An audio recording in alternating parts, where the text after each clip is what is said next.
Bem-vindo ao Quadrinho ao Quadrado. Neste programa, Era Uma Vez no Contestado, de André Kalimann.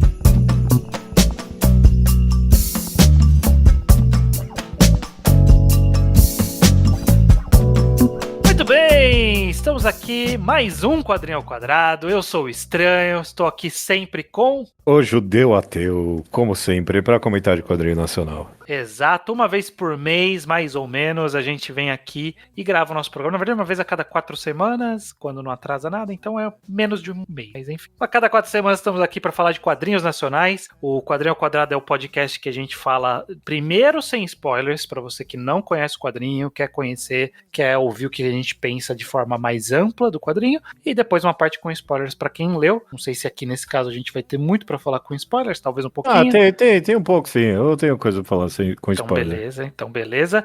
Então é isso dessa vez, Era Uma Vez no Contestado, de André Kalimann, que é um autor retornante aqui ao Quadrinho ao Quadrado, pois ele já desenhou Uma Moeda ou um Beijo, que a gente fez um programa há alguns meses atrás. Antes da gente começar o programa, só lembrando que nós temos um Apoia-se, correto, Judeu? Correto, apoia.se/ao quadrado. O podcast ao quadrado tem 1 bilhão de anos de existência. E se você quer apoiar essa nossa longa duração, você pode, mas apoiando com R$10 ou mais, você tem o seu nome lido aqui de forma recorrente, como as seguintes pessoas: André Lopes de Souza e Oliveira, Lucas Cabral, Vitor Honorato da Silva, Douglas Hermes Passer Lacerda e Cachorro Salsinha. Muito obrigado para vocês. O Quadrinho ao Quadrado a gente sempre começa aqui, Judeu, com uma sinopse. Então eu quero, por favor, que você me diga sobre o que é Era Uma Vez no Contestado. Era Uma Vez no Contestado conta a história... Ele não conta a história da Guerra do Contestado, na verdade. Ele conta um trecho muito específico da Guerra do Contestado. Antes da Guerra do Contestado, inclusive, né?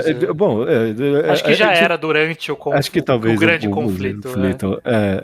Mas a gente acompanha na Guerra do Contestado um protagonista que eu não sei se tem nome, inclusive. Em nenhum momento eu peguei o nome dele. Ele é chamado pela profissão dele de Mascate. Então a gente acompanha esse personagem. Rock é o nome dele. Rock, perfeito. E ele tem uma dívida e dizem pra ele que pra sanar essa dívida ele pode só chegar e matar um monge que tá comandando uns guerrilheiros no interior do que agora virou o Paraná. E justamente é nessa região que tá rolando conflito, querem construir a ferrovia ali, e é no Irani, na fronteira ali do Paraná com o Rio Grande do Sul, que vai se destacar o conflito, e esse nosso personagem vai criar dúvidas sobre o que ele tem que fazer, afinal de contas. Exato, ele fala desse conflito histórico que foi a Guerra do Contestado, foi uma daqueles levantes ali do começo da Velha República, né, que tem o mais famoso é Canudos, né, a gente costuma lembrar desse período por Canudos, e a Guerra do Contestado foi similar ali, inclusive com algumas similaridades de metodologia também, né, que era esse povo que perdeu suas terras para esse processo de modernização, de construção da ferrovia, né, o governo deu a terra das ferrovias para a empresa que ia construí-la e desapossou as pessoas que estavam lá, elas não tinham para onde ir, se juntaram atrás de um monge, que era aparentemente um ex-soldado, que juntou essa galera e falou, não, vamos declarar que essa terra aqui é nossa, e é isso aí. E aí isso inicia a ser uma preocupação do governo dessas pessoas criarem conflitos maiores, e aí manda o exército lá pra resolver isso. Esse é um resumo da Guerra do Contestado pra quem não lembra das histórias. Eu não lembrava e tive que ler na Wikipédia antes. Eu não lembrava nada. Inclusive, Era Uma Vez do Contestado. De onde é que eu conheço a palavra contestado? É verdade, da Guerra do Contestado, é verdade. É daí que vem, daí que eu conheço essa palavra. E aí, sei lá, se você estudou isso algum pouquinho no seu ensino brasileiro, vai vir uns flashbacks. Eu acho que eu lembro alguma coisa sobre messianismo na República Velha. Talvez eu aprendi alguma coisa sobre isso. É por isso que ele tem essa similaridade com Canudos, porque ele tem essa figura, começa com essa figura do monge como uma representação messiânica ali da galera. Todo mundo era sebastianista nessa época também, então também achavam que ia voltar o cara ia voltar. Então era parte do levante popular tinha uma vertente religiosa messiânica aí. E depois da morte do monge, continua com figuras... Aqui o quadrinho ele tem os extras aqui, que ele fala um pouco disso no final, de que essas figuras depois que vieram, as virgens, também continuaram com essa toada bem religiosa messiânica. Mas Era Uma Vez o Contestado não é tanto disso. Ele é desse cara, do Mascate, desse período.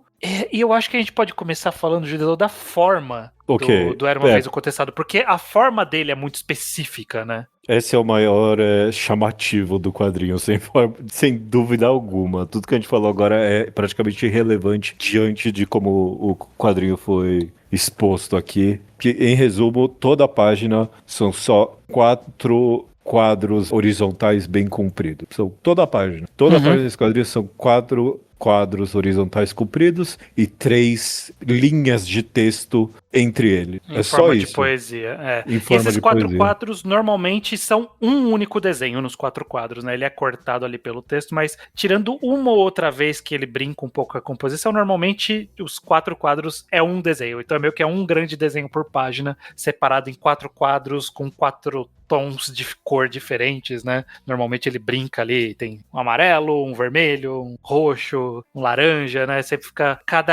uma das linhas ele tem um tom principal ali, chama atenção. Exato, cada quadro tem um tom principal, sem dúvida alguma. O que você achou dessa linguagem, Judeu? Para topar fazer esse episódio, eu só folhei aqui, o Era Uma Vez no Contestado, eu falei, uau, você dá uma folhada, uau, ele é inteiro assim?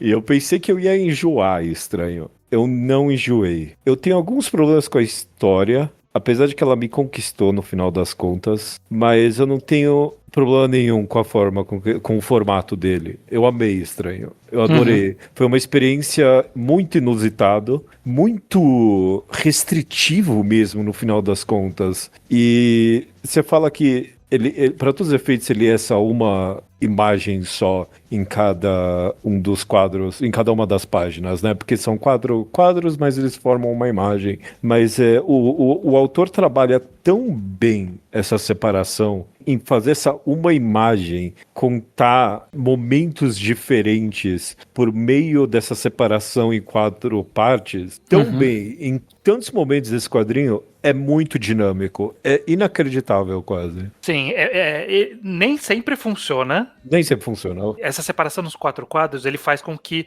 a gente nunca veja a imagem como um todo, né? Quando a gente pensa numa splash page ali de quadrinho, que é uma página inteira, você olha pra ela e você enxerga o desenho como um todo, de cara. Você vê tudo que tá ali. Com essa separação, essa sutil separação dessas sarjetas ali onde vai ter o texto, separando em 4, você meio que o seu instinto te obriga a ver de cima pra baixo.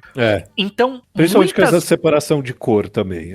Exato. Então, muitas vezes, essa sequência de leitura é um mesmo desenho, mas tem uma narrativa em 4 partes no mesmo desenho. E isso é interessante. Nem sempre funciona. Nem que nem sempre funciona. Que nem sempre tem, de fato, essa narrativa. Às vezes você olha assim os desenhos e fala, não, ok, é árvore, árvore, árvore, e aí uma coisa, sabe? Tipo, nem sempre é interessante, porque é restritivo, não tem o que fazer, precisava de um quadro de transição, então não tinha o que fazer, tinha que fazer alguma coisa menos interessante. E também não é toda a página que exigia esse dinamismo todo, né? Exato. Não é sempre que precisa disso. Sim, mas é sempre interessante, por exemplo, sei lá, começa de cima, e aí tem uma página boa que é Mascate ali, com uma menina que participa da história desde o começo, e aí o primeiro quadro é... Eu nem lembro, tô procurando aqui a página, mas se eu não me engano, tipo, o primeiro quadro é alguma coisa, o segundo quadro é a cabeça dele, o terceiro quadro é a cabeça e o corpo dele, né, o tronco, o terceiro quadro é a cabeça e o tronco dela, e o último quadro é tipo uma espada ensanguentada, o chão todo com a sensação de morte da guerra ali. Então funciona pra você ver aos poucos que é ele, a pessoa com que ele tá se preocupando e o cenário onde eles estão numa mesma página. Isso funciona muito.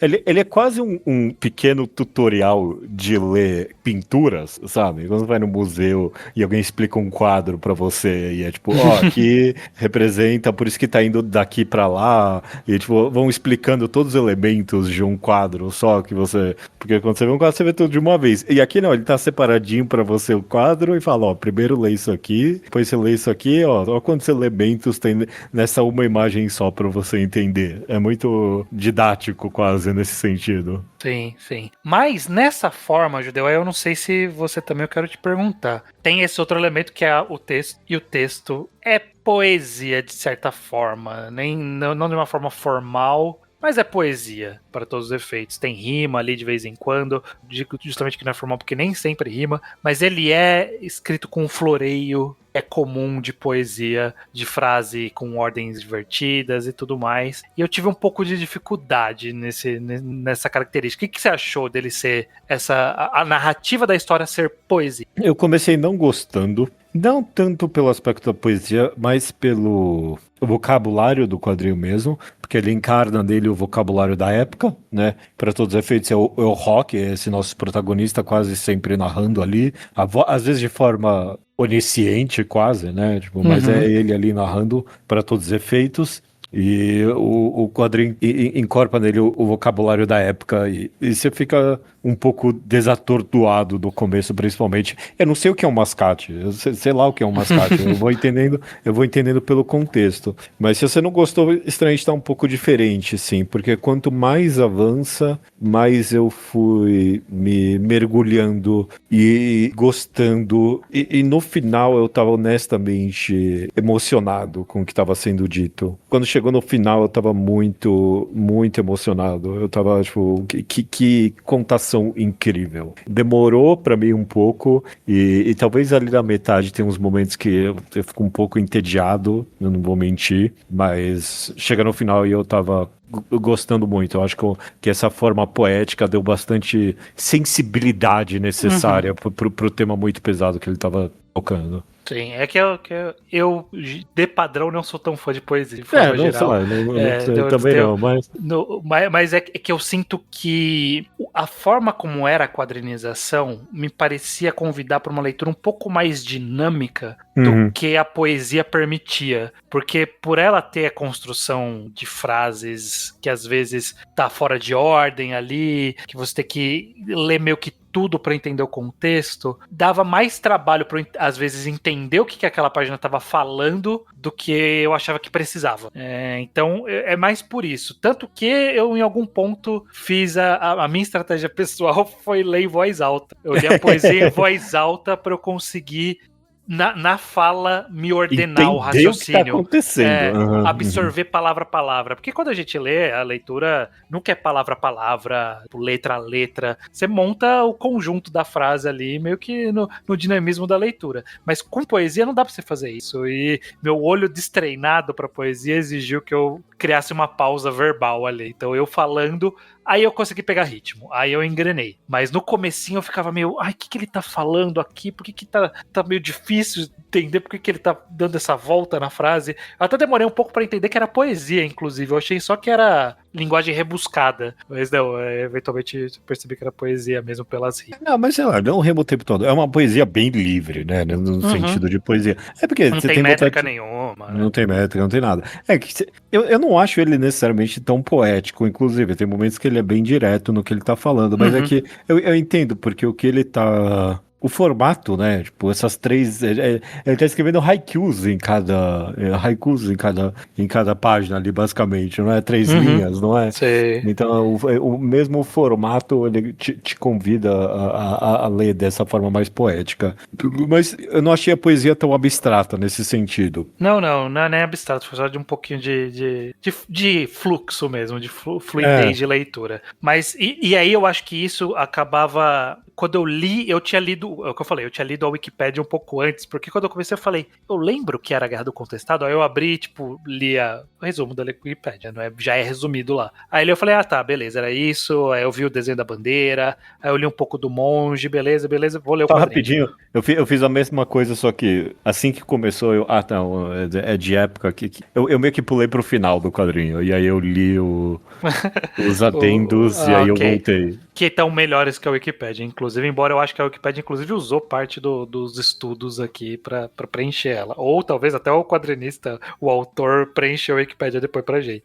Mas ter lido isso antes me ajudou Eu sinto que talvez eu não tivesse pego tantos detalhes se eu não tivesse lembrado da história original, né? Da história, pra ler o quadrinho. Porque a narrativa, tipo, qual é que é a do Mascate? Quem que é essa ferrovia mesmo? Tipo, demora um pouquinho pra ele explicar que a ferrovia tirou a galera. O que é o vaqueiro? Não é vaqueiros que chamam, eles chamam de outra coisa lá, a galera que é tipo os caboclos ou os eu não lembro agora o termo, mas é tipo os mercenários ali daquela região. Então, eu ter lido ajudou um pouco isso antes. Não sei se lendo de primeira eu teria me ficado perdido um pouco.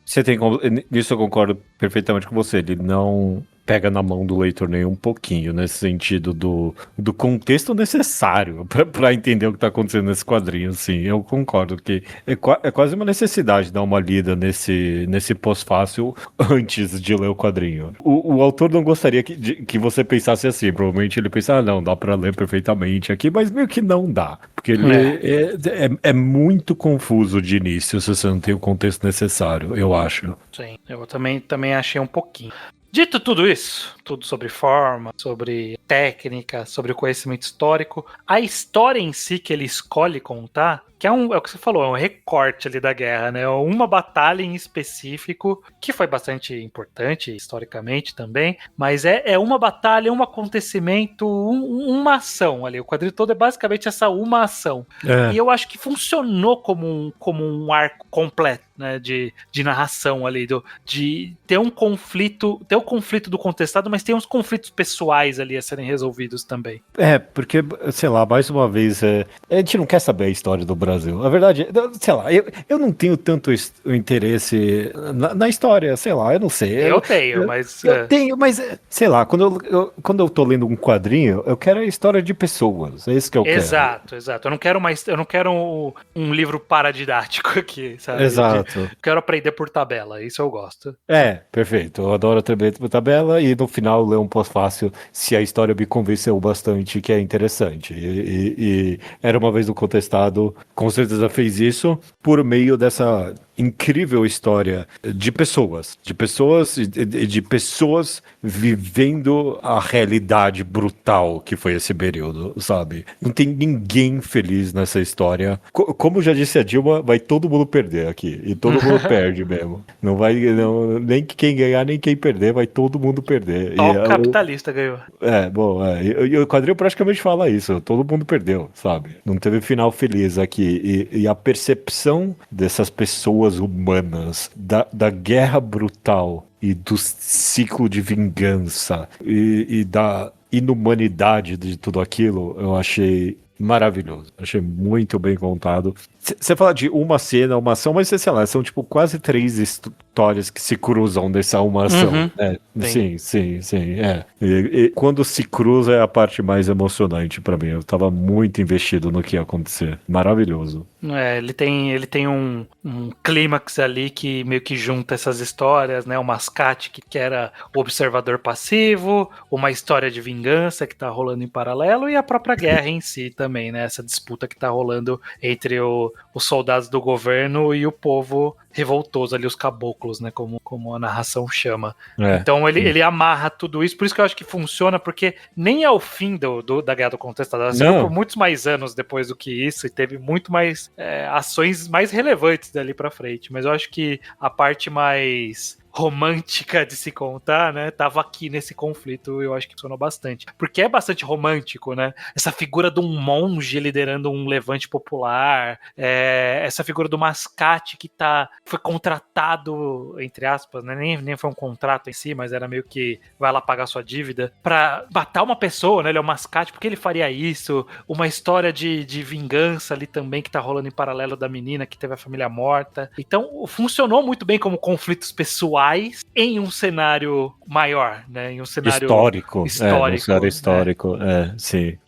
A história do Mascate, principalmente, foi a que mais me surpreendeu, porque ele realmente ele era essa figura passiva durante a história inteira, e quando chega a hora dele tomar uma decisão sobre o que fazer, sem dar spoiler nem nada, mas foi tão chocante pra mim, sabe? Foi tão chocante pra mim quanto a narrativa dá a entender que foi pro mascate, sabe? Pro Rock. Tipo, você quase fica sem entender o porquê da escolha dele, sabe? Mas você ama ele porque ele fez essa escolha incompreensível. É muito bom, é muito bom. Que eu nem acho tão incompreensível porque vem de encontro com narrativas do mundo moderno ainda, né? A gente ainda está nessa situação de privar as pessoas pobres do que elas têm, o pouco que elas conseguiram conquistar ser tomado em prol do capital.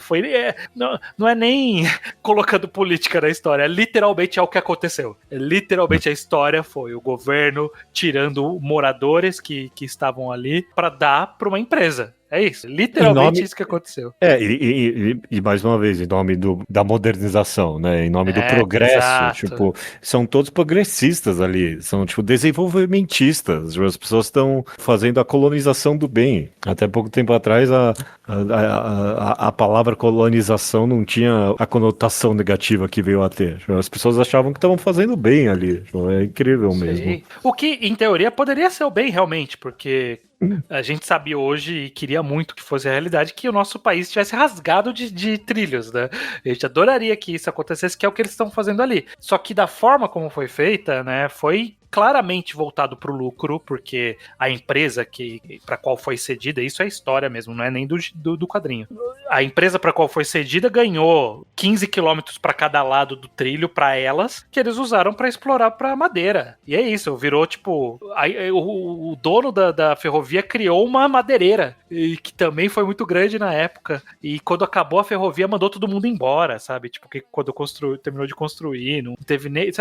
Foi a forma mais escrota de capitalismo que você consegue imaginar, que é esse desenvolvimentismo ao custo da natureza, que a única pessoa que lucra é o dono da empresa. É literalmente isso que acontece. Então... Mas isso tá na história também. Você disse que não, e é relevante pra mim, principalmente nesse sentido aí das madeireiras, porque se esse quadrinho ele é alguma coisa além desse conto histórico e pessoal, principalmente no subtexto, às vezes no texto, e principalmente nas cores, ele é ambientalista, mas não é essa a palavra que eu tô procurando. Tipo, ele é bucólico. É isso que ele é bucólico, sabe? Ele tem esse amor pela floresta, pelo campo, pela natureza, que mesmo um avanço justificado é injustificado para ele, sabe? A morte da natureza Era Uma Vez no Contestado é uma tragédia que não tem ninguém ali pra defender, sabe? Não tem ninguém ali pra defender a completa devastação do verde do quadrinho. Sim, e é exatamente por isso que aí você comentou, talvez não dá pra entender muito bem, mas dá pra entender, né? Porque as decisões que são tomadas, o Rock ali, o Mascate toma, dá pra entender porque ela parte de um... E parte até de uma decisão que talvez a gente tomasse, né? De que lado a gente tomaria nesse conflito. Eu não sou muito a favor de nenhum movimento messiânico, mas tirando esse lado messiânico, tinha um claro lado ali que era o oprimido, né? Que estava sendo tirado de onde tinha conseguido construir sua vida e que quis lutar pelo que era seu, pelo que era certo. E então é bastante compreensível os rumos que a história, que o personagem ali toma, né? Infelizmente, quem lê a história sabe como acaba, né? Acaba com... como Canudos, acaba com muitos massacres e é isso. Você não precisa nem... Não se conta mais depois disso. Você não precisa nem... você não precisa nem saber nada sobre a Guerra do Contestado pra saber como a Guerra do Contestado termina. Não é com a galera do bem, não, vencendo. A história não funciona assim, né? Sim. E aí, no nível pessoal, eu quero também comentar isso de passagem, sem muitos spoilers, mas a gente tem também essa história de vingança e que me remeteu bastante a um quadrinho que a gente falou há pouco tempo, que é o Cangaceira. A gente falou acho que uns 2, 3 programas atrás. E eu gostei como aqui foi uma jornada muito mais concisa, muito mais direta, porque não precisava estabelecer o contexto histórico ali, mas ele não era tão importante para as personagens ali decidirem esse conflito. Mas eu acho que foi satisfatório. Foi bem satisfatório o pouco que apresentou, tanto do alvo da vingança quanto da pessoa que quer causar vingança. Eu acho que mostrou. O quadrinho não é longo, mas mostrou o suficiente disso, enquanto mostrava uma guerra, pra eu me importar com a decisão ali que ia ter no final, como que ia se resolver essa vingança. Eu acho que funcionou muito bem. O momento. Ele é um faroeste, sim, Estranho, você tem razão. Principalmente nesse sentido. Ele tem uma clássica cena de embate de duas pessoas com a pistola na mão pra ver quem vai atirar primeiro. Só que ela é completamente subvertida, né? Ele é uma pequena desconstrução nesse sentido, sabe? Tem um lado ali que você tá torcendo pra fazer direito. Eu quero comentar mais a fundo com spoiler sobre essa cena. Mas eu quero falar só que eu concordo perfeitamente com você. É muito bem feito. É a minha cena favorita do quadrinho, essa. Sei lá, eu não quero ficar comparando com os outros quadrinhos, mas é que aqui ele construiu tão bem os dois lados, sabe? É todo mundo tão profundo nesse quadrinho pequeno, né? Você sabe perfeitamente as emoções de todos os lados e você tá apreensível pelo clímax, porque vai ser algo que você tá querendo mesmo. E meio que todo mundo ali tá querendo. É incrível, sim, é incrível. Sim, muito, muito bom. Vamos encerrar a parte sem spoilers aqui para poder falar mais de alguns detalhes, mas eu acho que a conclusão é que você gostou bastante do quadrinho, então, Judeu? Eu amei Estranho.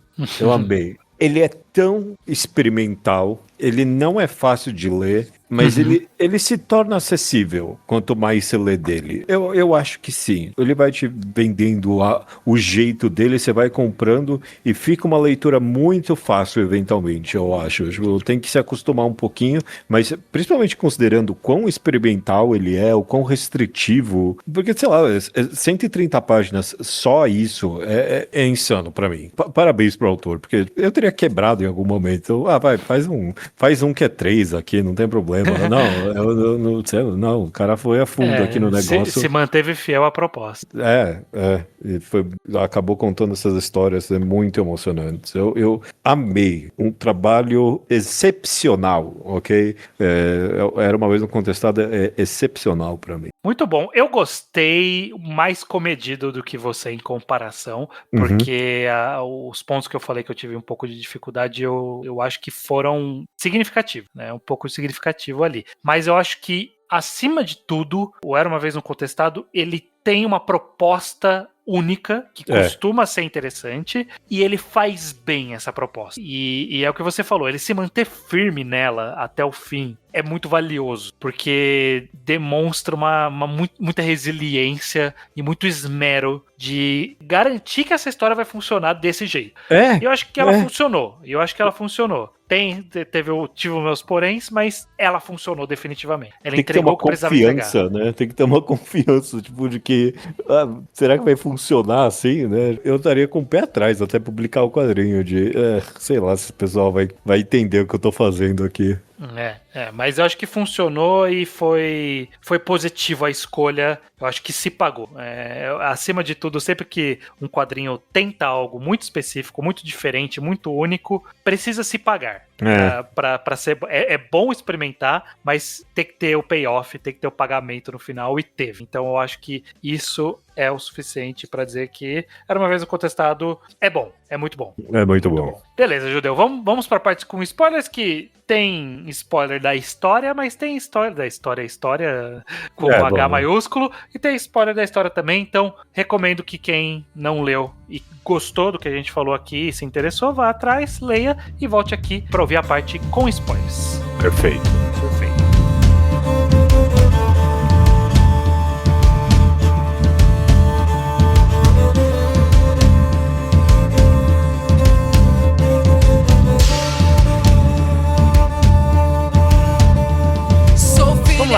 Antes da parte de spoiler, eu sempre me pergunto, será que eu faço mal em não dizer editora dos quadrinhos? Porque é a editora figura. Eu não falei em nenhum momento editora figura quando a gente nunca fala.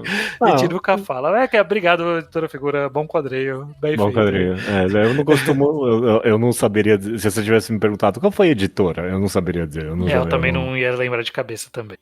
Mas vamos lá, Judeu. Eu acho que Bom, tem a conclusão da história do Mascate e tem a história do duelo ali também, né? O Mascate a gente comentou bastante, a gente pode comentar mais, mas o que a gente evitou de falar mesmo era do embate da figura ali da menina e do gringo, né? Uhum.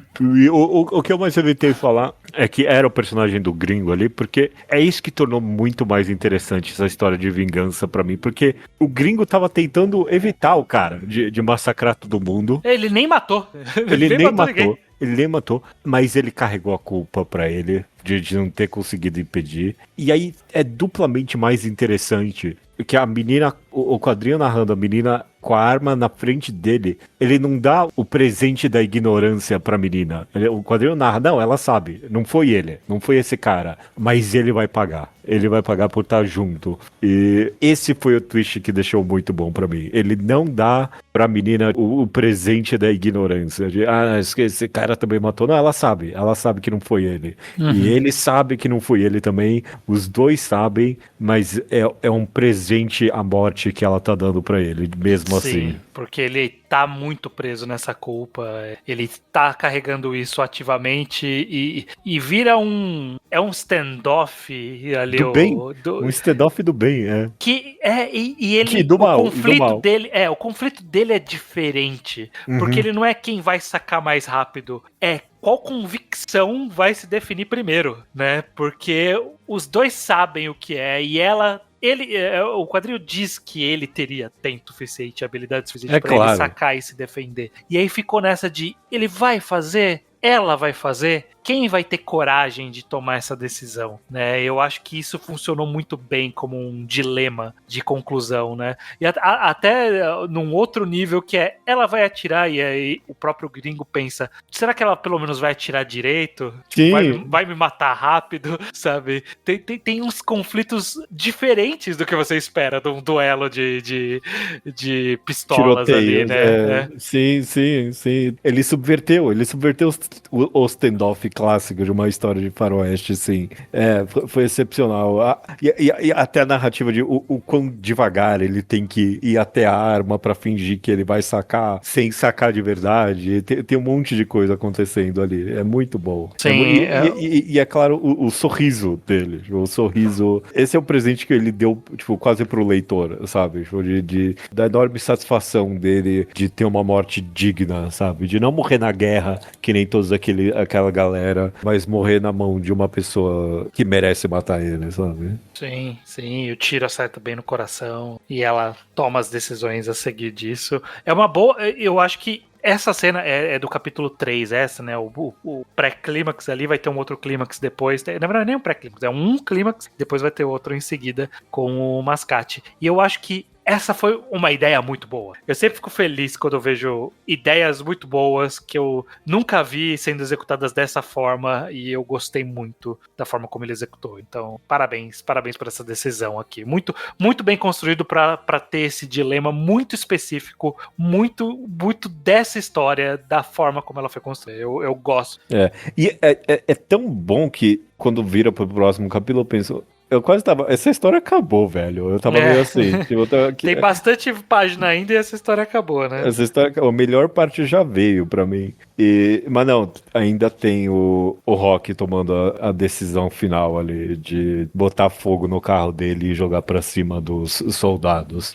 Pra destruir a Gatling Gun ali que eles trouxeram, que ia massacrar todo mundo ali, sabe? Que é a arma de destruição dessa época era as metralhadoras automáticas ali. E toda a construção dele, isso eu também gostei do narrador passivo, observador, finalmente tomando uma ação pra fechar essa história. E a ação que ele toma é muito relevante pra guerra, né? Muda ali os rumos daquela batalha em específico, mas eu gosto como ele toma essa decisão de intervir e ao mesmo tempo ele não tá confiante que ele tá do lado dessa galera. Tipo, eu fiz, mas o que eu quero agora? E aí? Tipo, eu tô defendendo essa galera, é isso que eu vou fazer? Não, mas eu não sou um deles, eu não tô da luta dele. O que eu faço agora? Enquanto ele fazia, ele tava cheio de dúvida. Enquanto acontecia, ele tava cheio de dúvida. Depois que terminou, ele tinha mais dúvida ainda do porquê ele fez aquilo, afinal de contas. E eu acho que é isso que torna tão bom Estranho, porque essa cena carrega nela a esperança de todo leitor de que se a oportunidade me apresentar, quem sabe eu não poderia ser uma pessoa do bem também, sabe? Eu acho que é isso que ela evoca em mim, pelo menos. Quem sabe apresentado as circunstâncias, as oportunidades moldam pessoas. Eu penso muito nisso. E dada a oportunidade, quem sabe você também não poderia fazer essa decisão tão humana que o Rock tomou, de só ver a destruição, de só ver a matança e falar, não, eu não quero isso. Esquece todo o resto, esquece as consequências do depois. Eu não vou ser um observador passivo disso, né? Porque é a decisão mais comum da nossa sociedade. A gente aqui ainda mais cada vez mais modernizado, que a gente consegue ver essas desgraças à distância. É muito fácil você se eximir de participar daquilo. E ele tá vendo essa cena, tá vendo pessoas morrendo dos dois lados, tá vendo o massacre, tá vendo o conflito da menina, tá vendo tudo. E ele poderia ser só passivo. Tipo, é isso, eu sou o narrador. Eu num âmbito de narrativa ficcional, eu não preciso tomar a decisão. Eu sou o narrador. Mas no âmbito humano, né, dessa participação humana, faz sentido eu me envolver? E é algo que mexe com a gente como observadores de injustiças, observadores de massacres. O que eu faço? Se eu tenho um poder pra fazer algo, eu tenho que fazer algo? Sacrificar algo meu, inclusive, né? Que eu acho que também é um outro dilema. Ele sacrificou. Ele é um mascate que sacrificou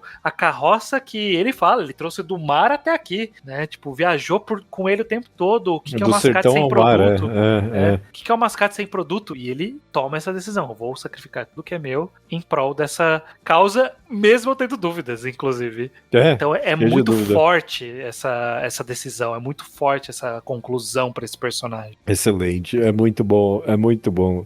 E evoca esperança no leitor de que ele poderia fazer algo parecido em algum contexto, sem dúvida alguma. Apesar de que eu diria que mais um sucesso nessa parte final de Era Uma Vez no Contestado não dá a satisfação da vitória pra ninguém, no final das contas. Não avançou a história pra ver como acabava. Mas a história continua no tom de tragédia, mesmo na vitória. Porque a gente sabe como termina isso. E o Rock, o mascate, ele sabe também, principalmente no quesito da natureza. Ele tá vendo ali tudo sendo tomado, e isso não tem impeditivo nenhum, não importa quem ganha. Você lê, você não sente que é uma vitória do povo, tipo, essa vitória de alguma forma. Eu pelo menos li assim, tipo, eu senti que rolou um pequeno respaldo. Foi uma vitória momentânea. Uma vitória momentânea, e tipo, a vitória foi a vitória das ações humanas. Então a vitória foi a vingança da menina, a vitória foi o Rock destruindo o próprio carro. Essas foram as vitórias, foram as ações individuais das pessoas diante dessa tragédia histórica. Então, tipo, esse é um ponto interessante pra mim. Ainda tem pessoas aqui que fizeram coisas, lutaram, sacrificaram, fizeram as coisas corretas e mesmo diante desses horríveis massacres que a gente aprende no ensino médio e esquece alguns anos depois, teve gente ali que fez o correto. Isso é bonito pra mim. Sim, sim. É sempre bom colocar rostos, mesmo que fictícios, nesses momentos, porque definitivamente eu vou lembrar muito mais da Guerra do Contestado depois desse quadrinho do que eu lembraria só das 3 linhas que o meu professor de história deve ter falado na época. Não, pode esquecer. Nos próximos 20 anos da minha vida, se alguém me perguntar o que foi a Guerra do Contestado, eu vou falar, teve um mascate que jogou. O cara jogou uma carroça ali, eu acho. Não foi e a isso. menina matou um gringo. Foi isso aí que aconteceu. Sim. Dá pra, alguma coisinha dá pra lembrar minimamente um pouco mais do que é o que eu falei. Eu não lembrava nem onde era. Eu sei. Paraná, Santa Catarina, ali é uma disputa territorial entre os estados. Então eu vou me lembrar disso. Isso é sempre bom que o quadrinho deixe um pouco com você de conhecimento, mas deixa um pouco em você a própria história que ele contou, que é uma história própria ali. Então eu gostei, eu gosto. Perfeito. Perfeito, Judeu. Muito bem, terminamos aqui o Quadrinho Quadrado desse mês, Era Uma Vez um Contestado. Eu tenho a impressão que a gente tava em uma sequência meio morna de quadrinhos há um tempo. Esse foi um dos bons, foi quebramos.